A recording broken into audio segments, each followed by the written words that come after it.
የአሜሪካ መከላከያ ሚኒስቴርና የደህንነት ተቋማት ላለፉት ረጅም ዓመታት በሚስጥር ይዘዋቸው የቆዩትን ያልተለመዱ እንግዳ ፍጥረታት (Unidentified Flying Objects) ተብለው የሚጠሩት ምንነታቸው ያልታወቁ በራሪ አካላትን በተመለከተ እስከ ዛሬ ድረስ ከሕዝብ የተደበቁ ድብቅ ሰነዶችንና ክስተቶችን ለመጀመሪያ ጊዜ ይፋ አድርገዋል። ይህ ታሪካዊ የተባለው እርምጃም በፕሬዝዳንት ዶናልድ ጄ ትራምፕ ትዕዛዝ የተከናወነ ሲሆን፣ ዓላማውም በባዕድ ፍጥረታትና ባልታወቁ በራሪ አካላት ዙሪያ በመላው ዓለም ለዘመናት የቆየውን ጥርጣሬና የማወቅ ጉጉት ለመመለስ የታለመና እስከዛሬ የተወሰዱ መረጃዎችም ምን ዓይነት ሚስጥራዊ መረጃ ይዘዋል የሚለውን ለመመለስ ነው። ምንም እንኳን ይፋ የሆኑት ፋይሎች ስለ አረንጓዴ ትናንሽ ፍጥረታት ወይም ስለ በራሪ ሳህኖች ግልጽ ምስሎችን ባያሳዩም፣ በፔንታጎን ድረ-ገጽ ላይ የወጡት እነዚህ ሰነዶች ከሲኔማ ጥበብ ይልቅ ወደ እውነታው የቀረቡ ጥቁርና ነጭ ውጪ ምስሎችን የያዙ እጅግ አስገራሚ ሆነው ተገኝተዋል። ከመከላከያ ሚኒስቴር፣ ከውጭ ጉዳይ ሚኒስቴር፣ ከናሳና ከኤፍቢአይ በተውጣጡ እነዚህ ምስጢራዊ ሰነዶች በምዕራብ አሜሪካ ሰማይ ላይ የታዩ ያልተለመዱ የሚንቀሳቀሱ ብርሃናዊ አካላት ምስክሮችን ያካተቱ ናቸው። በተጨማሪም ከአፖሎ 12 እና አፖሎ 17 የጨረቃ ጉዞዎችም የተገኙ ያልተለመዱ የተባሉ ክስተቶችና ምስሎችም በሰነዱ ውስጥ ተካተው ነው ይፋ የሆኑት። መከላከያ ሚኒስትሩ ፒት ሄግሴት በሰጡት መግለጫ እነዚህ ዩፎዎች የተመለከቱ በሚስጥር ታፍነው የቆዩ ፋይሎች ለረጅም ጊዜ ሲነገሩ ለነበሩ ትንቢቶች መሰረት ሆነው ቆይተዋል። አሁን ግን የአሜሪካ ሕዝብም ሆነ ቀሪው የዓለም ሕዝብ እውነታውን በራሱ ዓይን ይይበት ብለዋል። ይሁን እንጂ ታዋቂው የፊዚክስ ሊቅ የሆነው ኒል ዲግራስ ታይሰን ታይምስ እንደተናገረው ከሆነ ፋይሎቹ ይፋ መሆናቸው መልካም ቢሆንም ከሌሎች ይበልጥ አስፈላጊ የሆኑ ሚስጥር ፋይሎች ትኩረት የሚቀይር የማዘናጊያ ስልት ሊሆን ይችላል ሲል ጥርጣሬያቸውን አስቀምጠዋል። አውሮፓ የሆኑ 2022 የአሜሪካ ምክር ቤት ከ50 ዓመታት በኋላ ለመጀመሪያ ጊዜ ስለ ዩፎ ውይይት ማድረጉ አይዘነጋም። የአሜሪካ መከላከያ ኃይል ስለ ጉዳዩ ግልጽ መረጃ ለማቅረብ ቃል ገብቶ የነበረ ሲሆን፣ ትላንትና ምሽትም በመከላከያ መስሪያ ቤቱ ድረ-ገጽ ላይ 161 ገጾች ያሉት ሰነድ ለሕዝቡ ይፋ አድርጓል። የቀድሞው ፕሬዝዳንት ባራክ ኦባማ ከወራት በፊት ሰጥተውት በነበረው አንድ ቃለ ምልልስ ላይ ባዕዳን ፍጡራን ወይም ከሌላ ዓለም የሚመጡ ኤሊየኒስቶች አሉ፣ ነገር ግን እኔ አላየኋቸውም ማለታቸው ይታወሳል። ባዕዳን ፍጡራን ሊኖሩ የሚችሉበት እድል ሰፊ እንደሆነ የተናገሩት ባራክ ኦባማ፣ ሆኖም ግን እርሳቸው ፕሬዝዳንት ሳሉ እነዚህ ፍጡራን ስለመኖራቸው ያረጋገጡበት ምንም ዓይነት ማስረጃ አለማግኘታቸውን በፖድካስቱ ላይ ተናግረዋል። የኦባማ ንግግርን ተከትሎ ትራምፕ ስለ ባዕድ ፍጡራን ምንነታቸው ስላልታወቁ የሰማይ ክስተቶችና ከምድር ውጭ ስላለው ሕይወት በተሰበሰቡ መረጃዎች ፔንታጎን ይፋ እንዲያደርጉ ወስነው ነበር።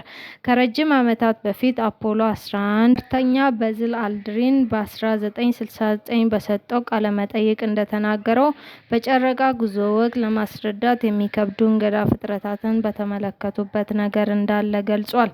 አንዳች የብርሃን ምንጭን ተመልክቻለሁ፣ ምናልባትም ጨረር ሊሆን ይችላል። ወስደነው ነበረ፣ ነገር ግን ሁኔታው አጠራጣሪ ነው ብለዋል። 1969 ጨረቃ ላይ የተራመደውና የአፖሎ 12 አባል የነበረው ጠፈርተኛ አለን ቢን የብርሃን ቅንጣቶችና ጨረሮችን መመልከቱን ይናገራል። እነዚህ የብርሃን ፍንጣቂዎችና ከጨረቃ ያመለጡ የሚመስሉ ገጾች ህዋ ላይ ሲንሳፈፉ ነበርም ብለዋል። በ1972 በአፖሎ 17 ተልዕኮ ውስጥ የነበሩ ሁለት ጠፈርተኞች መንኮራኩር ውስጥ ሳሉ የብርሃን ነጸብራቅ ማየታቸውን ይገልጻሉ። የአሜሪካ የነጻነት ቀን ሲከበር የነበሩ የሚለኮሱ ርችቶች የሚመስሉ ብርሃን ያላቸው ፍጡራንን ማየታቸውን ጠፈርተኛው ጃክ ሽሚትና በተመሳሳይ በቡድኑ አባላት መናገራቸውን በእነዚህ ምስጢራዊ ሰነዶች ላይ ሰፍረዋል። ብርሃኑ ከበረዶ አካል ጋር የተንጸባረቀ ሊሆን እንደሚችልም እንዳመኑ ይገልጻሉ። ፔንታጎን ይፋ ካደረጋቸው ሰነዶች መካከል የድምፅ ቅጂዎችም ይገኙበታል። በ1965 በተደረገው ሸሚኒ 7 የውሃ አሰሳ ጠፈርተኛው ፍራንክ ቦማን ምድር ላይ ከሚገኙ ባልደረቦቹ ጋር ሲነጋገር የሚያሳይ የድምፅ ቅጂ ነው። በትሪሊዮኖች የሚቆጠር ጥቃቅን ቅንጣቶች በመንኮራኩሩ በስተግራ በኩል ማሳየቱን ለናሳ አስታውቋል። ምንነታቸው ያልታወቁ ነገሮችን መመልከቱን ጠፈርተኛው የተናገረ ሲሆን ምንነታቸው ያልታወቁ በራሪ አካላትን ወይም ክስተቶችን እንደተመለከቱ የተናገሩ ሰዎች ምስክርነቶቻቸውም በዚሁ ረጅም ሰነድ ውስጥ ተካቷል። በ1957 ኤፍቢአይ ቃለመጠይቅ ያደረገላቸው ግለሰብ ትልቅ ክብ ተንቀሳቃሽ አካል ከምድር ሲነሳ መመልከቱን ይገልጻል። በ2023 በተደረገ ቃለመጠይቅ ደግሞ ከደማቅ ብርሃን የሚወጣ ብረታማ ቁስ ሲንሳፈፍ ማየቱን አንድ አሜሪካዊ አስታውቋል። ከ2022 አንስቶ በመካከለኛው ምስራቅ የተሰማሩ የአሜሪካ ወታደሮች የሰጡት ምስክርነት በሰነዶች ውስጥ የሚገኝ ነው። ከኢራቅ፣ ከሶሪያና ከተባበሩት ኤሚሬቶች የተገኙ ተንቀሳቃሽ ምስሎችም በፔንታጎን ድረገጽ ላይ ምንነታቸው ያልታወቀ እንግዳ ፍጥረታት በሚል ተቀምጠዋል። በ2022 የተቀረጸ ተንቀሳቃሽ ምስልም በትክክል የት እንደሆነ ባልታወቀ የመካከለኛው ምስራቅ አካባቢ ክብ ቅርጽ ያለው ቁስ ከግራ ወደ ቀኝ ሲንቀሳቀስ በግልጽ ይታያል። ምናልባትም ሚሳኤል ሊሆን ይችላል የሚል መግለጫ ከተንቀሳቃሽ ምስሉ ጋር የተነበበ ቢሆንም ነገር ግን ያንን የሚያረጋግጥ ነገር አልተገኘም። የአሜሪካ የሪፐብሊካን ምክር ቤት አባል ቲም ቡርቼት ዩፎዎችን በተመለከተ መንግስት ከዚህም በላይ ግልጽ መሆን አለበት፣ ሌሎች የቀሩ የሰነዱ ገጾች አሉ ብለው ይከራከራሉ። ፔንታጎን ለቋቸዋል የተባሉ ሰነዶች ጥሩ ጅማሬ ናቸው ሲሉ በማህበራዊ ትስስር ገጻቸው የጻፉ ሲሆን ትራምፕን በመደገፍ ይታወቁ የነበሩትና አሁን ከፕሬዝዳንቱ ጋር የተጣሉት የቀድሞ ምክር ቤት አባል ማርጀን ቴለሪንግ በበኩላቸው እነዚህ ሰነዶች የተለቀቁት አሜሪካውያንን ከገጠሟቸው ችግሮችና ከጦርነቱ፣ ከኑሮ ውድነቱ፣ ከኢራን ጦርነት ጋር ለማዘናጋት ተብሎ ነው ሲሉ ተችተዋል። ይህን አንጸባራቂ ቁሶችን እዩት የሚለው ፕሮፓጋንዳ በጣም ነው የሰለቸን። ዩፎ ስለሚባል ነገር መስማት አንፈልግም። ጦርነቱን ቶሎ የሚቋጭበትንና በተለይም ደግሞ ፕሬዝዳንት ትራምፕ ለከፈቱት ኢፍትሐዊ ጦርነት ተገቢውን ቅጣት የሚያገኙበትን መንገድ ነው የምንፈልገው ሲሉ በማህበራዊ ትስስራቸው የገለጹት። የሆነው ሆኖ አሁን ፔንታጎን በለቀቃቸው እንዲሁም ሌሎች የደህንነት ተቋማት በለቀቋቸው እነዚህ ምስሎች ላይ በግልጽ የሚታየው አንድ ነገር ነው። ይህም ያልታወቀ እንግዳ ፍጥረታት አሉ ወይም የሉም የሚለው ጉዳይ እጅግ በጣም አሉ የሚለው የቀረበው አረጋጋጭ ምስሎችና የድምፅ ቅጂዎች እንዲሁም የምስል ማረጋገጫዎች በሰፊው በእነዚህ ሰነዶች ላይ ታይተዋል።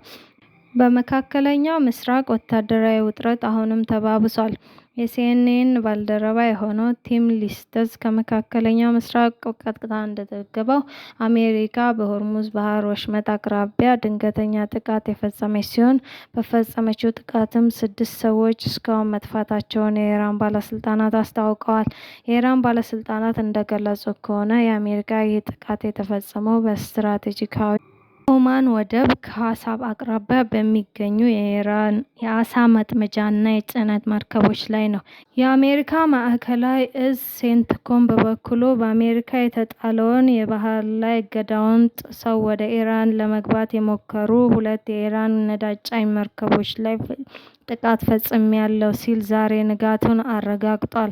ከዩኤስኤስ ጆርጅ ኤች.ደብሊው ቡሽ የባህር ኃይል የጦር መርከብ ላይ የተነሳ የኤፍኤ-18 ሱፐር ሆርኔት የተባለው የአሜሪካ ተዋጊ ጀት በኢራን ንብረት በሆነው ኤም-3 እና እንዲሁም ኤምቲ ሲቮዳ በተባሉ የኢራን መርከቦች የጭስ ማውጫ ቱቦዎች ላይ ከፍተኛ የሆነ ጥቃት አድርሶባቸዋል ብለዋል። ይህ እርምጃ የተወሰደው ኢራን በአሜሪካ የጦር መርከቦች ላይ ለፈጸመችው ጥቃት ምላሽ ለመስጠት መሆኑን ሴንትኮም ገልጿል። በወታደራዊ ባለሙያዎች ለሲኤንኤን እንደሚሉት ከሆነ የአሜሪካ የባህር ኃይል ጀቶች መርከቦቹን ሳያሰጥሙ እንቅስቃሴያቸውን ብቻ ለመክታት 500 ፓውንድ የሚመዝኑ በሌዘር የሚመሩ ፈንጂዎችን ሳይጠቀሙ እንዳልቀረም ገምተዋል። የቀድሞ የአውስትራሊያ አየር ኃይል የኮሎኔል ፒተር ሌተን ጥቃቱን ሲያብራሩ ጀቶቹ የኢንፍራሬድ ምስል መቅጃዎችን በመጠቀም የሌዘር ነጥቡን በመርከቧ የጭስ ማውጫ ላይ በማሳረፍ መርከቧን ማሽመድመድ መቻላቸውን ይገልጻሉ። ይህ ደግሞ የቀድሞ ጥገና ያክል ጥንቃቄ የተሞላበት ጥንቃቄ መርከቦቹን ሳያሰጥሙ ወይም ከፍተኛ ፍንዳታ በመርከቦቹ ላይ ሳይፈጠር ሞተራቸው እንዲቆም ያደረገ እጅግ ከባድ የሆነ ምስጢራዊ ወታደራዊ እርምጃ ነው ብለውታል። ይህ በዚህ እንዳለ የእንግሊዝ መከላከያ ሚኒስቴር በበኩሉ በዚሁ የሆርሙዝ የማስከፈት እንቅስቃሴ ውስጥ እጁን ማስገባቱን ይፋ አድርጓል። በሆርሙዝ የባህር ወሽመጥ የመርከቦችን ደህንነት ለመጠበቅ ሲባል ከዛሬ ጀምሮ እንግሊዝ እጇን በጉዳዩ ዙሪያ ማስገባቷን የገለጸች ሲሆን ለዚህም ኤችኤምኤስ ድራጎን የተሰኘውና የእንግሊዝ ንብረት የሆነውን የጦር መርከብ ወደ መካከለኛው ምስራቅ የሆርሙዝ ባህር ወሽመጥ ቀጠና ማሰማራቱን ለመጀመሪያ ጊዜ ይፋ አድርጓል። የእንግሊዝ ጣልቃ ገብነት ለመጀመሪያ ጊዜ የተሰማው ፈረንሳይም የባህር ኃይል የጦር መርከቦቿን ወደ ሆርሙዝ ቀጠና ካሰማራችና በግጭቱ እጇን ማስገባቷን ካወጀች ከአንድ ቀን በኋላ ነው። የዩናይትድ ኪንግደም እጇን ማስገባቷን የገለጸችው አሜሪካም ፕሬዝዳንት ዶናልድ ጄ ትራምፕ ከዚህ በኋላ እናንተ መለመን አይገባም፣ የሆርሙዝ ወሽመጥ እየተዘጋ ሲቆይና ኢኮኖሚያችሁ ሲመደመድ በራሳችሁ ጊዜ የጦር መርከቦቻችሁን እየያዛችሁ ትመጣላችሁ የሚለው የትራምፕ ንግግር እየሰመረላቸው መሆኑን ፖለቲከኞች ይገልጻሉ። ይህ በእንዲህ እንዳለ ከፍተኛ የኢራን ወታደራዊና ፖለቲካዊ መሪዎች ለአሜሪካ ጠንካራ ማስጠንቀቂያ ማስተላለፋቸውን ተከትሎ የኢራን እስላማዊ አብዮታዊ ዘብ IRGC የባህር ኃይል በአሜሪካ በኩል የሚፈጽም ማናቸውም ተጨማሪ ጥቃት በቀጠናው የሚገኙ የአሜሪካ ወታደራዊ ማዕከላትና የጦር መርከቦች ላይ ቀጥተኛና ወሳኝ ጥቃት የሚጋብዝ ነው ሲሏል። የኢራን ኤሮስፔስ አዛዥ የሆኑት ሰይድ ማጂድ ሙሳቪ የሚሳይልና የድሮን ጥቃቶች ቀድሞውኑ በጠላት ኢላማዎች ላይ ማረፋቸውንና ትዕዛዝ ብቻ የጠበቁ መሆናቸውንም ገልጸዋል። የኢራን የምክትል ፕሬዝዳንት መሐመድ ሬዛ አሪፍ በበኩላቸው አሜሪካና እስራኤል ለ19 ቀናት ያካሄዱትን የፈንጂ ድብደባ የኢራንን የፔትሮኬሚካልና የአረብ ብረት ኢንዱስትሪዎች ማዳከም ያልቻለ የስትራቴጂካዊ ውድቀት ሲሉ አጣጥለውባቸዋል። የሩሲያው ፕሬዝዳንት ቭላዲሚር ፑቲን ጦርነቱን በአስቸኳይ የማይቆም ከሆነ መላው ዓለም ዋጋውን እንደሚከፍል እያስጠነቀቁ ይገኛሉ። በተጨማሪም የኢራን ከፍተኛ ፓርላማ አባል ኢብራሂም አዚዝም ባህራይንና መሰል ሀገራት አሜሪካ በጸጥታው ምክር ቤት የምታቀርበውን የውሳኔ ሀሳብ የሚደግፉ ከሆነ የሆርሙዝ ባህር ወሽመጥ ለዘላለም ለእነዚህ ሀገራት ይዘጋባቸዋል ብለዋል። ባህሬን ከአሜሪካ ጋር እየሄደች በጸጥታው ምክር ቤት የምታነሳውን ጉዳይ ካላቆመች የሆርሙዝ ወሽመጥ ቢከፈት እንኳን ባህሬን በቀጠናው ላይ ማለፍ የማትችል ሀገር ናት ብለዋል። የገበያው መረጃዎች እንደሚያመለክቱት በዓለም አቀፍ ደረጃ የነዳጅ ክምችት ባለፉት 8 ዓመታት ታይቶ በማይታወቅ ደረጃ በከፍተኛ ሁኔታ አሽቆልቁሏል። ብሉምበርግ የዜና ወኪል እንደሚለው ከሆነ የአሜሪካና የእስራኤል ጥቃት እንዲሁም የኢራን የአጸፋ እርምጃ የዓለምን ነዳጅ ክምችት እያሟጠጠው ነው። ዋሽንግተን ኢራን በወታደራዊ ኃይል ማንበርከክ ሳትችል ቀርታም ወደ ኋላ ኢኮኖሚያዊ እገዳ መመለሷን ተንታኞች ይናገራሉ። ሆኖም ግን ኢራን እንደሌሎች ትናንሽ ሀገራት ባለመሆኗ የእገዳ ዝምተኛ መሳሪያ አለመሆኑን አሜሪካ እየተረዳችው ነው። የኢራን $400 ቢሊዮን ኢኮኖሚ ከአሜሪካ $27 ትሪሊዮን ኢኮኖሚ ጋር ሲነጻጸር እጅግ በጣም አነስተኛ ኢምንት ቢሆንም ኢራን ግን ስጋውን ለሌሎች ሀገራት ወይም ለባለቤት የምታጋራበትን የሆርሙዝ ዶክትሪንን ቀርጻ ብቅ ብላለች። የዓለም 20% ነዳጅ የሚያልፍበት ይህንን ወሽመጥ በመጠቀም ኢራን በአሜሪካ የነዳጅ ማደያዎች ላይ ዋጋ እንዲንር በማድረግ የአሜሪካን ሕዝብ የኑሮ ውድነት ውስጥ መክተት እና አሜሪካን አጣብቂኝ ውስጥ መክተት ችላለች። የዋሽንግተን ፖስት የሲአይኤ ምስጢራዊ ሪፖርቶችን ጠቅሶ እንደዘገበው ኢራን አሜሪካን የባህር ላይ እገዳን ለሚቀጥሉት 4 ወራት ተቋቁማ መቆየት እንደምትችል ማሳየቱ ደግሞ አሜሪካን ከወታደራዊ አማራጮች ይልቅ በዲፕሎማሲ አማራጮች ላይ እንድታተኩር የሚያደርግ እንደሆነ ይገልጻል። በተጨማሪም አሜሪካና እስራኤል የኢራን ወታደራዊ መዋቅር ለመምታት ቢሞክሩም ኢራን አሁንም 75% የሚሳይልና የድሮን ክምችቷ እንዳልተነካ የሚገልጹ መረጃዎችንም በማጋራት ፕሬዝዳንት ትራምፕ እቅዳቸውን እንዲቀይሩ ለማግባባት እየተሰራ ነው። ይህ በዚህ እንዳለ የመካከለኛው ምስራቅ ትንሿ ሀገር ባህሬን ከኢራን አብዮታዊ ዘብ ጋር ግንኙነት አላት ያለቻቸውን 41 ሰዎች ማሰሯን የዜና ወኪል ዘግበዋል። የባህሬን የዜና ወኪል ያወጣው የሚኒስትሩ መግለጫ እንደሚነግረን ከሆነ ግለሰቦቹ የታሰሩት የደህንነት አካላት ባደረጉት ምርመራና ባጠናቀሩት የደህንነት ሪፖርት መሰረት ነው። በተደረገው ምርመራ ከኢራን እስላማዊ አብዮታዊ ዘብና ከአሊ አልፋቂ ርዕዮተ ዓለም ጋር ግንኙነት ያለው ቡድን አግኝቻለሁ ያለችው ባህሬን በእነዚህ አባላት የሆኑ በርካታ ሰዎችን በቁጥጥር ስር አውያለሁ ብላለች። የአሁኑ እርምጃ የአገሪቱ አቃቤ ሕግ ከዚህ ቀደም የውጭ አካላትን መሰለልና የኢራን ጥቃቶች መደገፍን በተመለከቱ ጉዳዮች ላይ ሲካሄድ ከነበረው ምርመራ ጋር የተያያዘ እንደሆነ በመግለጫው አስቀምጧል። 41 የዋናውን ቡድን አባላት በቁጥጥር ስር መዋላቸውንና ሕጋዊ እርምጃ የተወሰደባቸው መሆኑንም እንዳስታወቀው የዜና ወኪሉ ዘግቧል። የባህሬን መንግስት ከ2 ሳምንት በፊት የኢራን ጠበኛ እርምጃዎች በማድነቅ መደገፍ ወይም ከውጭ አካላት ጋር ግንኙነት በመፍጠር በሚል የተከሰሱ 69 ግለሰቦች ዜግነት መሰረዙን አስታውቋል። የካቲት ወር ላይ በአሜሪካና በእስራኤል ጦርነት የተከፈተባት ኢራን በአጸፋ እርምጃ የወሰደችው ባህሬንና ሌሎች የባህረ ሰላጤው ላይ ከፍተኛ ጥቃት በማድረስ እንደሆነ ይታወቃል።